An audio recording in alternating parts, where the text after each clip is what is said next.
Welcome to Audiorama Onda Lectora. Make yourself comfortable, listen, and enjoy this audiobook, The Power of Self-Love by Prentice Mulford. In our relentless pursuit of happiness and well-being, we find ourselves in a delicate balance between fostering self-love and generosity toward others. This profound analysis offers a reflection on the true essence of loving ourselves, highlighting how this act of self-love can be a catalyst for change, not only in our own lives but in the lives of those around us. By deepening our awareness and reconnecting with the vast power of love, we open ourselves to the possibility of spiritual growth and well-being that are not only attainable, but inherently available to each of us. This introspective dialogue challenges us to rethink our preconceived ideas about altruism and sacrifice, offering us a renewed and enriching vision of how to lead a meaningful existence, striking a balance between self-care and our commitment to the collective well-being. Get ready to embark on a transformative journey that will unveil the immense power of self-love, illuminating the path to a healthier, more balanced and fully joyful life. This call to action is not simply a guide to personal improvement, but an invitation to contribute to a more compassionate and connected reality, where the well-being of one reinforces the well-being of all. The importance of loving oneself. Prentice Mulford. The precepts of Christ say, "Love your neighbor as yourself." Some people tend to forget the last two words, "as yourself," and conclude that we should love others even more than ourselves. This idea has been carried to such an extreme that, in some cases, it has led to the complete sacrifice and neglect of self in order to do good to others. There is a justified and righteous love for oneself. There can be no true spiritual growth without this higher love for oneself. Spiritual growth involves the cultivation and increase of every faculty and talent and the realization of a symmetrically developed man and woman. Spiritual growth, fostered by the unceasing demand for the supreme power, will bring the power to maintain the body in perfect health, to escape pain and disease, and will finally carry man above the present limited conditions of mortality. Love superior to self benefits others as well as ourselves. When we love a person, we send him our quality of thought. If it is of the aspiring order of thought, it is to that person a literal element and an agency of life and health, in proportion to his capacity to absorb and assimilate it.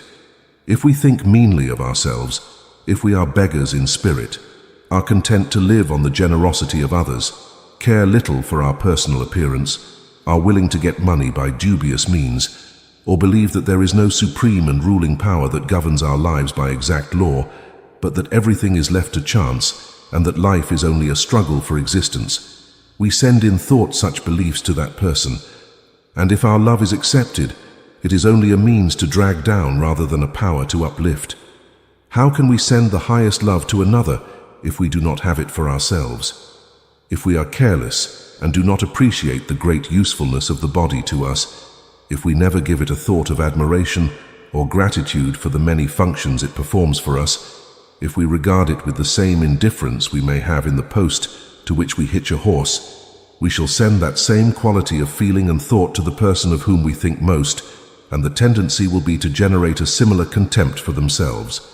Either they will do this, or, seeking the light of infinity, they will be compelled in self-protection to reject the love we send them for its grosser and coarser quality. This is sometimes the mistake of mothers who say, "I do not take care of myself so that the welfare of my son or daughter is assured. I give and devote my whole life to them. This means that I am content to grow old and unattractive. I am content to be a slave and work hard so that my children get a good education and shine in society. I am an old, decaying hulk and can't take much more of it. The best use I can make of myself is to serve as a sort of catwalk for them in the form of nurse, grandmother, and nursery and kitchen supervisor while they play their part in society." The daughter receives this thought with the mother's inferior and negligent love, absorbs and assimilates it, becoming part of her being, lives and acts it out. 30 years later, she says and does the same, and it is placed on the shelf next to the rest of the cracked teapots for the sake of her own daughter. Ancestral character traits, as bequeathed and passed down from parent to child, are the thoughts of the parents absorbed by the children. when, in thought, we make the most of what the infinite has given us. Including these wonderful bodies, we will have a continuous increase, and such increase will overflow of itself and benefit others. The highest love for oneself means justice to oneself. If we are unjust to ourselves, we will inevitably be unjust to those to whom we are considered of highest value. A general who deprived himself of necessary food and gave all his bread and meat to a starving soldier, in so doing, might weaken his body and with his body weaken his mental faculties, diminish his ability to command, thus increasing the chances of destruction of his whole army. What is most necessary to know, and what infinity will show us if we demand it, is the value we are to others. In proportion to our power to increase human happiness, and in proportion as we recognize that power, will come to us the agencies necessary to make our material condition more comfortable. No man or woman can do his or her best work for himself or others if he or she lives in a hovel, dresses meanly, and starves the spirit, depriving it of the gratification of its finer tastes. Such persons will always carry with them the atmosphere and influence of the slum, and that is stultifying and degrading. If the infinite worked on that basis, would the heavens show the splendor of the suns? Would the fields reflect that glory in the myriad hues of the leaves and flowers, in the plumage of the birds, and the hue of the rainbow? What, in many cases, prevents the exercise of this higher love and justice to oneself is thought. What will others say, and how will they judge me if I give what I owe to myself? That is, should he not ride in his chariot until every needy relative also has a chariot? Should the general not feed his body properly because the starving soldier might say that he is mutinous in excess? When we appeal to the Supreme, and our life is governed by principle, we are moved neither by fear, nor by public opinion, nor by love of the approval of others, and we can be sure that the Supreme will sustain us. If in any way we try to live to please others, we will never please them. The more we try, the more unreasonable and demanding they become. The governance of your life is a matter entirely between God and yourself. When your life is influenced by any other source, you are on the wrong path. Very few people really love themselves. Very few really love their own bodies with a higher love. That higher love puts more and more life into the body and gives more and more capacity to enjoy life. Some place all their love in the clothes they put on their bodies, some in the food they put into their stomachs, some in the use or pleasure they can get from their bodies. It is not true love of self that fills the organism with food or keeps it continually under the influence of stimulants. It is not true love of self that which indulges in excess in any pleasure that can be obtained from the body. The man who exerts and fatigues his body and mind in the unbridled pursuit of pleasures or business loves that business or art unwisely. He who disregards the instrument upon which he depends for the materialization of his ideals is like the mechanic who allows an expensive tool with which he can do rare and elaborate work to rust or become damaged through carelessness. That is not the highest love of self, who puts on his best and cleanest clothes when he goes out for a visit or a walk and wears ragged or dirty clothes inside. That is love of the opinion and approval of others. Such a person only dresses physically.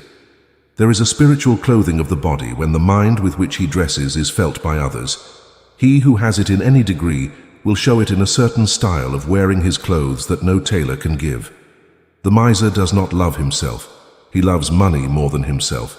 To live with a half-starved body, to deny himself every luxury, to get along with the poorest and cheapest people, to deprive himself of amusement and recreation in order to accumulate money, is certainly not a love for the whole being. The miser's love is all in his money bags, and his body soon shows how little love he puts into it. Love is as literal an element as air or water. It has many degrees of quality with different people.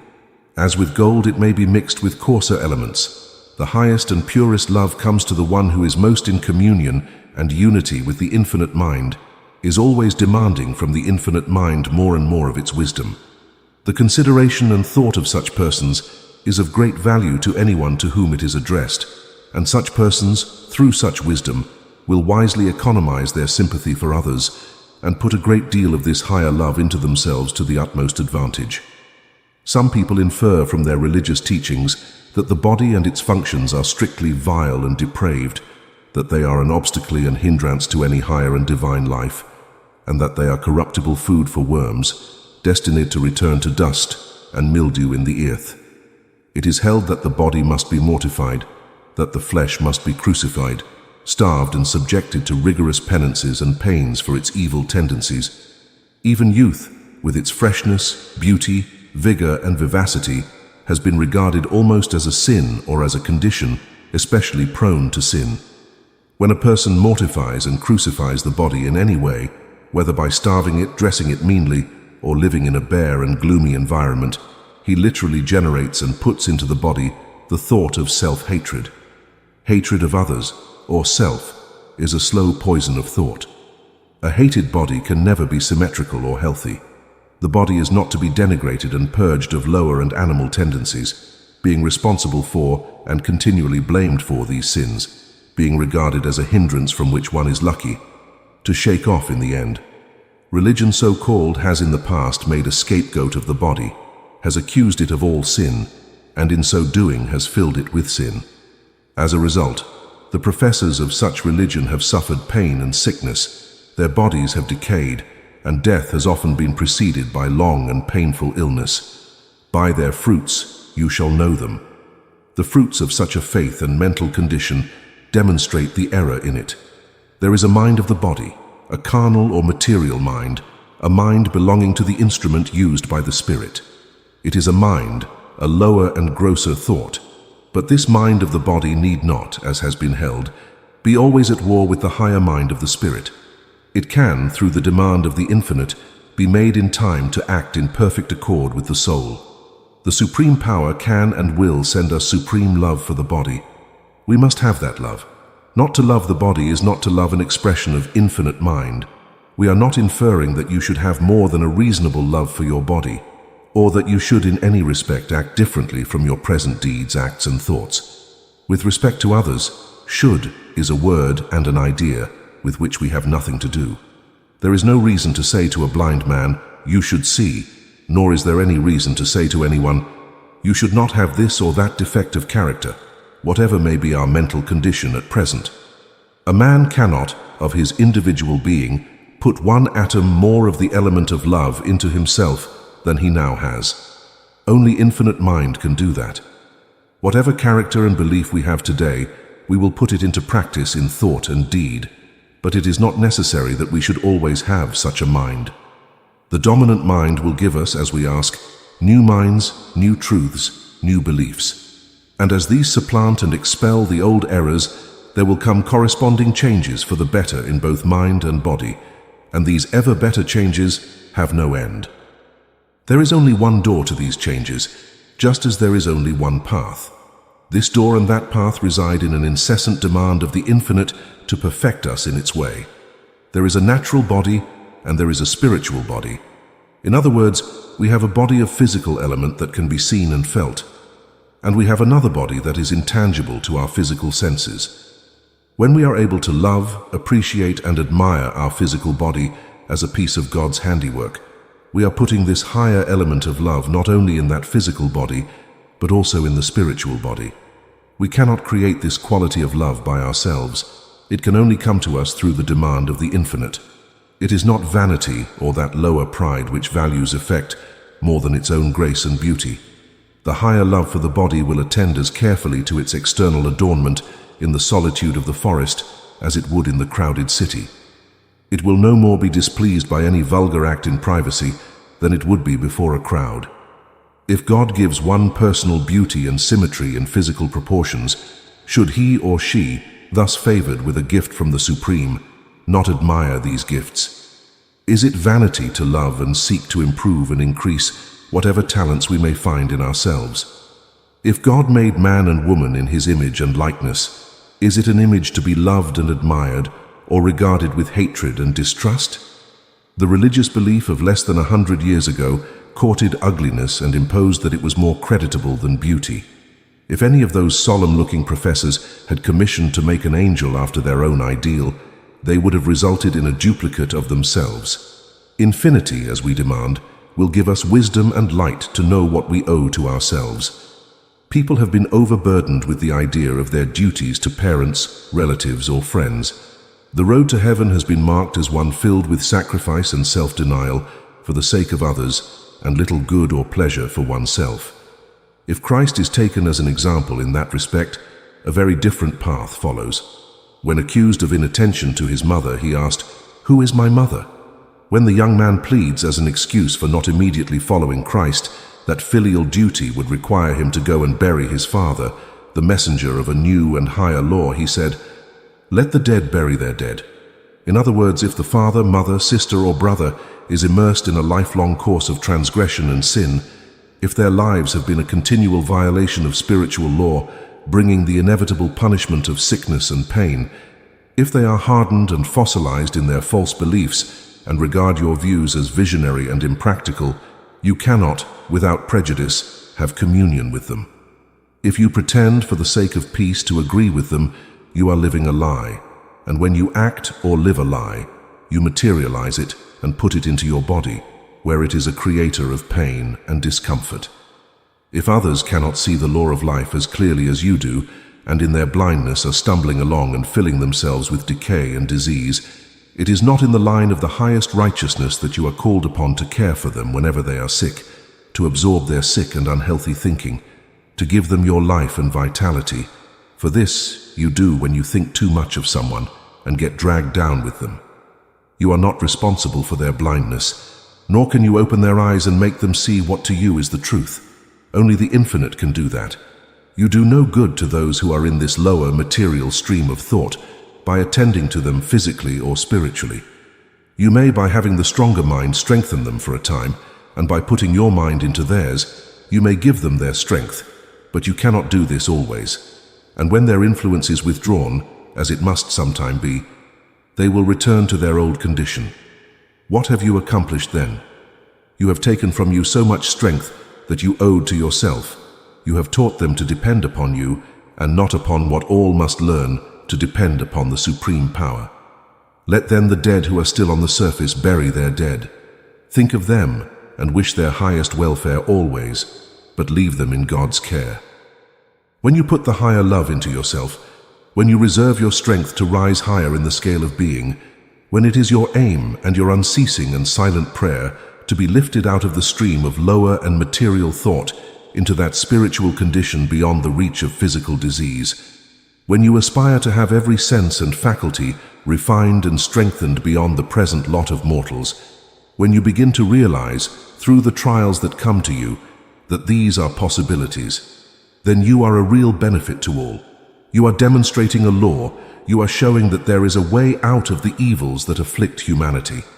And when others, seeing these things evidenced in your own life, ask you how you get them, you can answer, "I have grown and continue to grow into a higher and happier condition of mind and body through the knowledge of a law, and that law is as much for you as it is for me." You may be able to say, "I believe in the existence of the great ruling power that will always show me the happier way of life as I demand the wisdom of that power. At first, I had little faith in the existence of that power, but it prompted me to pray or demand capacity to see its reality. Now my faith in its reality is growing stronger and stronger. Putting our whole being, care and thought into the welfare of others, no matter who they are, without first asking the Supreme if it is the wisest thing to do, is a sin because it is an attempt to use the forces that power gives us as we see fit. The result is harm to self and a great diminution of the ability to do real good to others. Between the Supreme Mind and ourselves, there must be a love that is both a love of ourselves and a love of that mind. We must love what we draw from it, for what we draw and make part of self is drawn from God and is a part of Him. Every thought we give to the Supreme Wisdom enriches us and directs us on the lasting path of happiness. Every thought we give to others that is not actuated by higher wisdom is unwisely bestowed. That wisdom will direct our thought, our love, and our sympathy toward those to whom it can be bestowed without prejudice. To have our thoughts always flowing spontaneously to the infinite mind is to be one with God and a self-loving sage, as we feel ourselves more and more parts of God manifested in the flesh. If we give sympathy and material or moral help to others as they ask for it, and without reservation or judgment, people will take all we have to give and come with open mouths for more. They will continue to do so until we are exhausted. No outsider will put a limit on your giving. You must do it yourself. What is called a generous impulse is sometimes another name for extravagance and injustice to someone. Those who throw money at servants and overpay for their petty services often owe that money to others, or they may owe it to themselves. In the truly spiritual domain of being, we find this injustice perpetrated on an even greater scale. Sympathetic natures sometimes give their whole life to others. Giving their life and strength to others thus becomes a fixed habit. They become unable to restrain or control their sympathy, which overflows at the call of the whole world. They deprive themselves of things really necessary and take care of the poorest in order to satisfy a mania for wasting time, strength, effort, and thought on others. A widespread idea prevails that one can never give too much or do too much for others.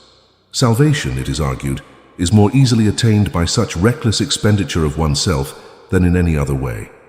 No matter how barren our lives are, no matter how much we deprive ourselves, we will be repaid tenfold in time. We consider this to be a great mistake. We believe that there is a divine economy that commands that when we give even our thought, we should give only what will truly benefit others. Reckless prodigality throws dollars at children when pennies would do them the same good. Reckless prodigality of sympathy, strength, often gives 10 times more to a person than that person can appropriate. What people cannot appropriate is lost on them, and when you have sent it once, you cannot get it back. No doubt to some, the idea of giving so much love to oneself will seem very cold, harsh, and merciless.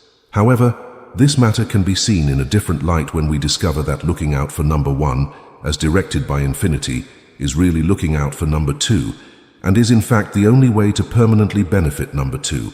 The gifts conferred by the Supreme Power are perfect gifts, and the perfect gift, once received by us, goes out and benefits many others.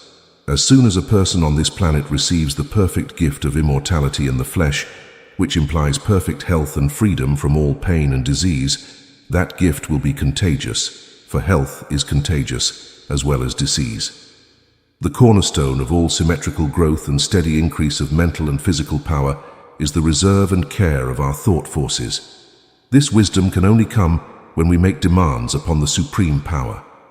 I am often asked, how do you know what you claim, or have you tested these claims for yourself?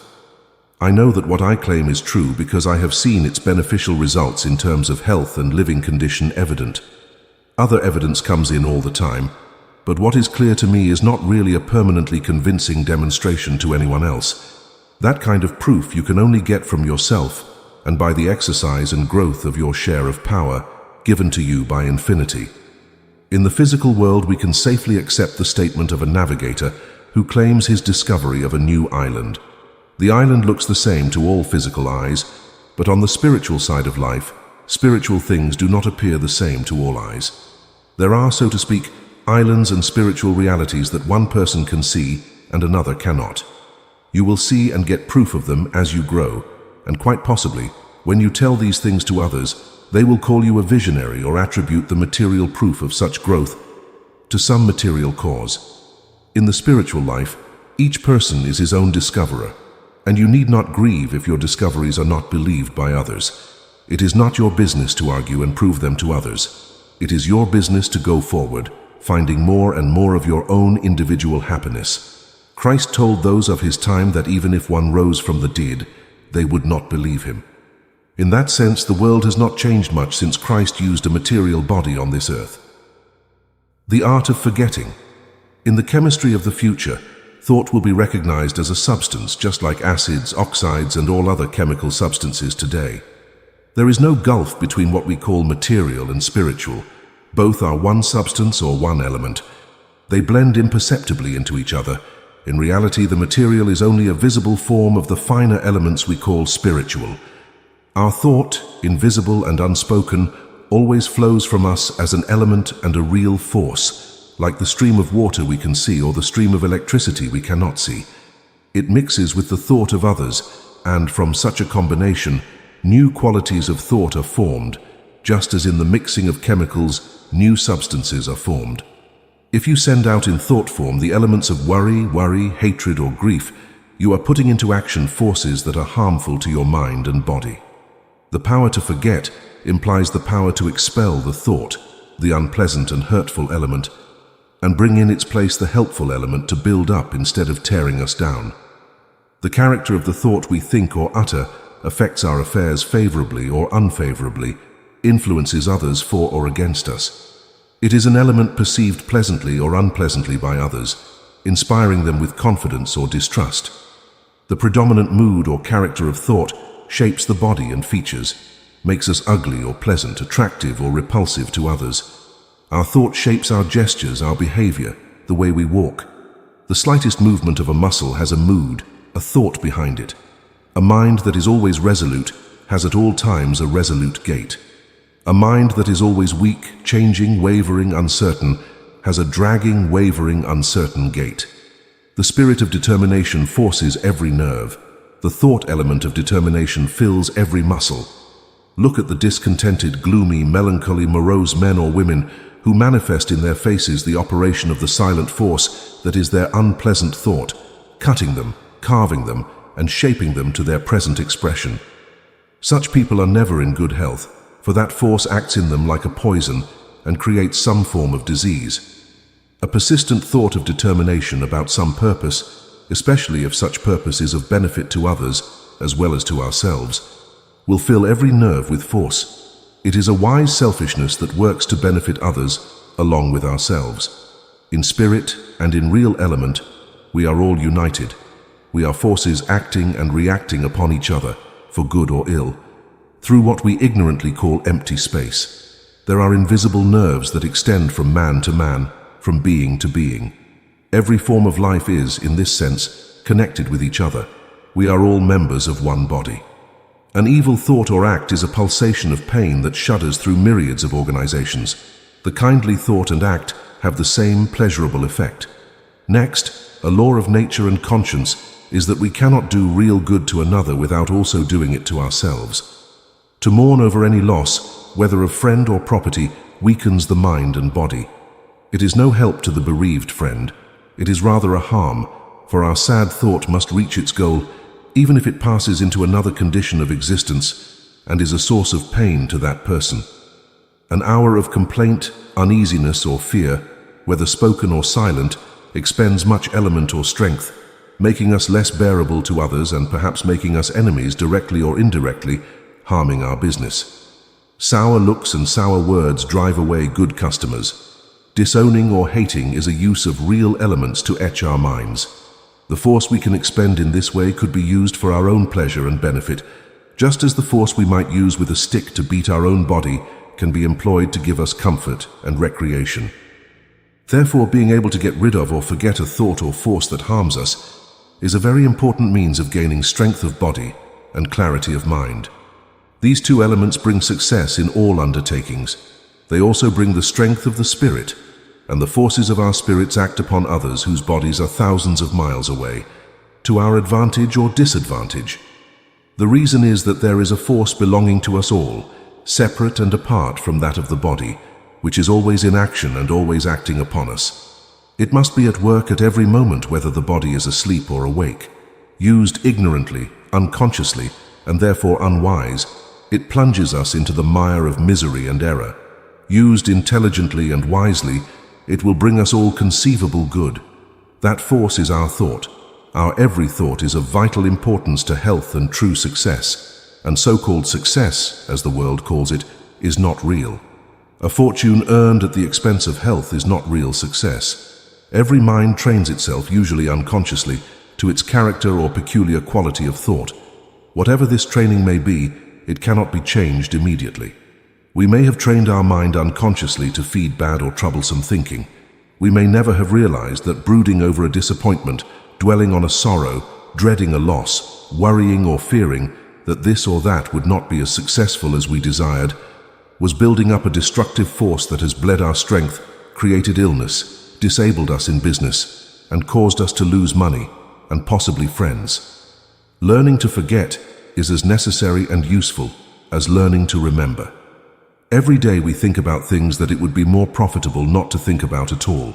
The ability to forget is the ability to push away the invisible force, the thought that harms us, and exchange it for a force or order of thought that can benefit us.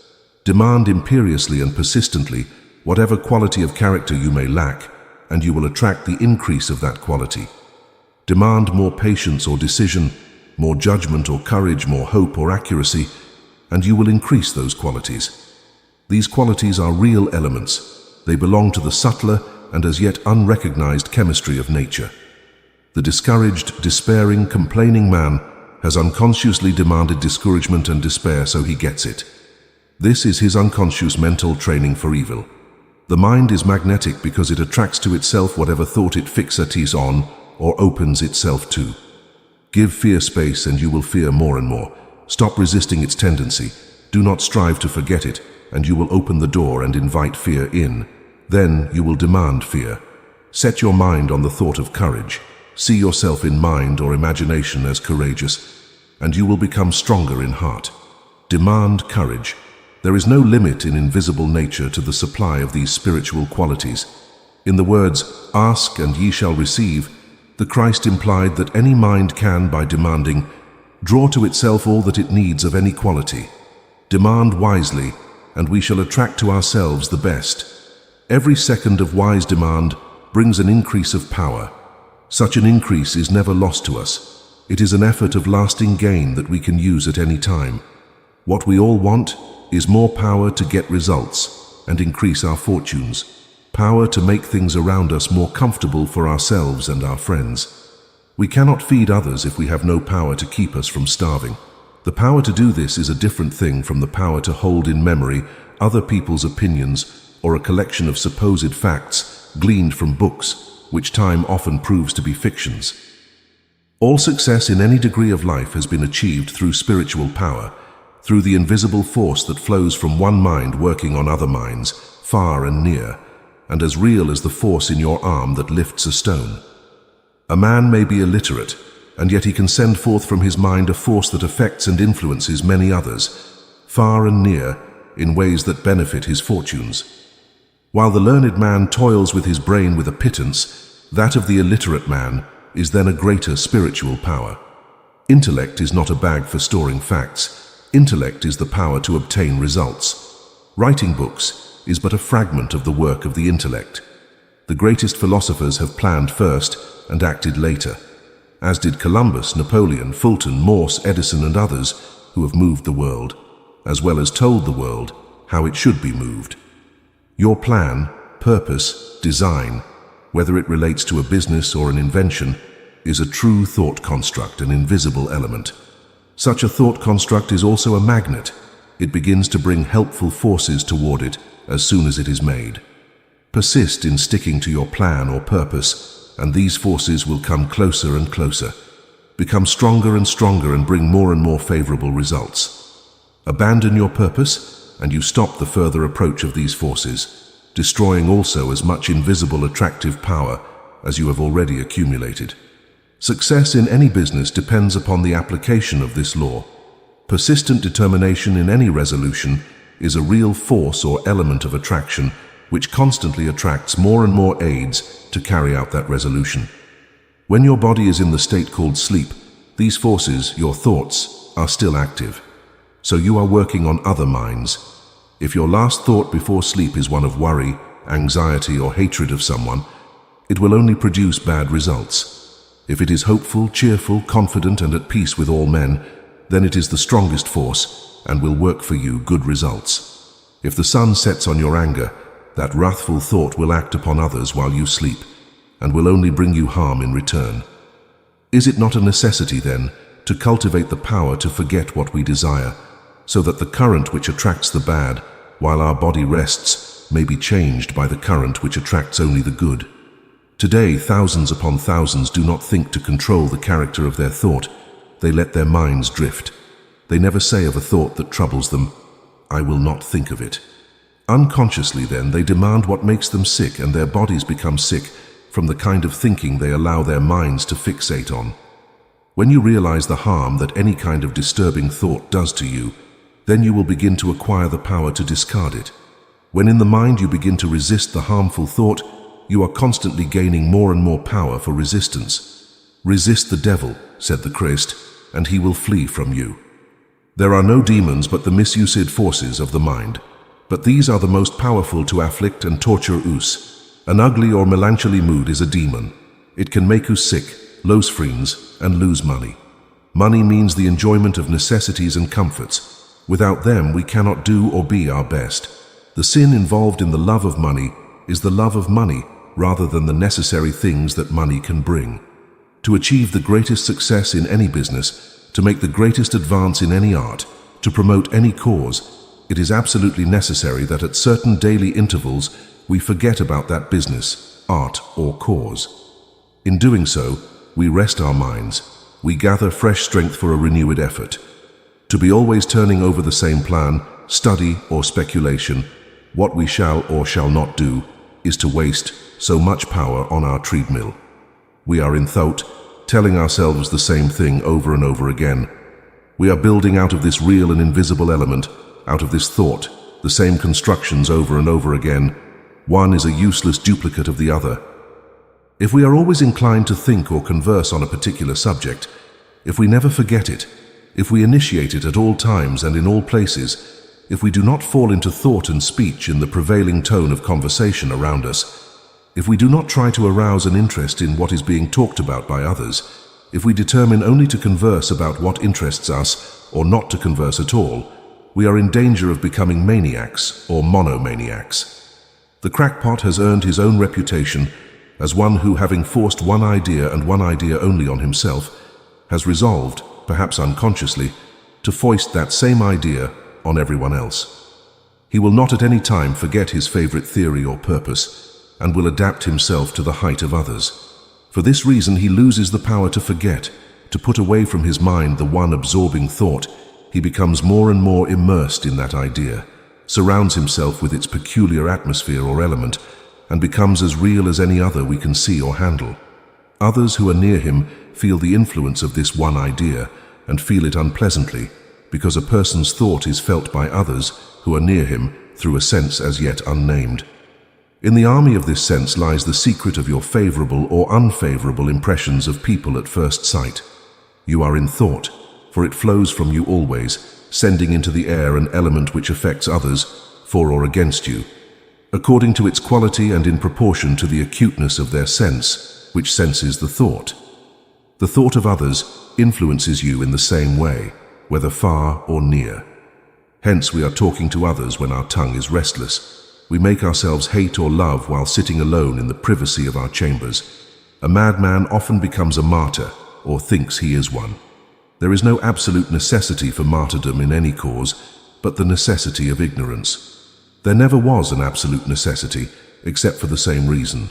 Martyrdom always implies lack of judgment and tact in the presentation of any new principle to the world. Analyze martyrdom, and you will find in the martyr a determination to force upon people some idea in an offensive and antagonistic way. People of great ability, through insistence on an idea, have finally been captured by it. The antagonism they have drawn from others, they have drawn because they have had it first in their own minds. I come not to bring peace, said the Christ, but a sword. The time has come in the history of the world to sheathe the sword. Many good people unconsciously use the sword in advising what they think best. There is the sword in the thought of the scolding reformer, the sword of dislike of others, because they do not heed what you say, and the sword of prejudice because others do not adopt your peculiar habits. Every discordant thought against others is a sword and calls upon others to respond with a sword. The thought we thus expose is the thought we receive back and is therefore of the same kind. The coming empire of peace is to be built by reconciling differences, by making friends of enemies, by speaking to people of the good in them instead of the bad, by discouraging gossip and evil speech, by the introduction of more pleasant and profitable subjects, and by demonstrating through one's own life that there are laws generally unrecognized, which will give health, happiness, and fortune without injustice or prejudice to others. His advocate will meet the sick with the smile of true friendship, for the sickest are always the greatest sinners. The most repulsive man or woman, the creature full of deceit, treachery and poison, are the ones most in need of your pity and help. For that man or woman, by generating the evil thought, is generating pain and sickness for himself or herself. You think of an unpleasant person from whom you have received some slight or insult, injury or injustice. That thought stays with you hour after hour, perhaps day after day. Eventually you get tired of it, but you can't shake it off. It bothers you, it worries you, it troubles you, it makes you sick. You can't help but go round and round this same nagging thought track. It wears out your spirit, and everything that wears out the spirit wears out the body as well. This is because you have attracted upon yourself the opposite and hostile thought of the other person. He is thinking of you as you are thinking of him. He is sending you a wave of hostile thoughts. You are both giving and receiving the blows of the invisible elements. You can keep up this silent war of invisible forces for weeks, and so both of you get hurt. This contest of opposing wills and forces is going on all around us. The air is full of it. Struggling to forget one's enemies, or to throw only a friendly thought at them, is then an act of protecting oneself, like that of raising one's hands and warding off a physical blow. The persistent thought of friendship deflects the thought of ill will and renders it harmless. Christ's command to do good to your enemies is based on a natural law. It says that the thought or element of goodwill has the greatest power and will always deflect and prevent harm coming from the thought of ill will. Demand forgetfulness, when you can only think of a person or something with pain that produces grief, anger, or any other cause. Demand is a state of mind that sets forces in motion to obtain the necessary result. Demand is the scientific basis of prayer. Do not plead, persistently demand your share of force from the elements around you, by which you can govern your mind toward any desired state of mind. There is no limit to the strength that can be obtained by cultivating our power of thought. It can drive away from us all pain arising from sorrow, loss of fortune, loss of friends, and the unpleasant situations of life. Such power is the element or mental attitude most favorable to the attainment of money or friendship. The stronger mind detaches itself from the burdensome, exhausting, and worrying thought. It forgets it and becomes interested in something else. The weaker mind stays in the thought of worry and concern and becomes enslaved to it. When you fear a misfortune, it may never happen, but your body weakens, your energy becomes paralyzed. You can, however, through constant demand, draw from yourself a power that casts out any fear or troubled state of mind. That power is the path to success. Demand it, and you will increase more and more, until at last you know no fear. A fearless man or woman can do wonders. The fact that no individual has reached the full height of this power is no proof that it is not really attainable. New and more wonderful things are always happening in the world. A few decades ago, anyone who claimed that a human voice could be heard between New York and Philadelphia would have been called a lunatic.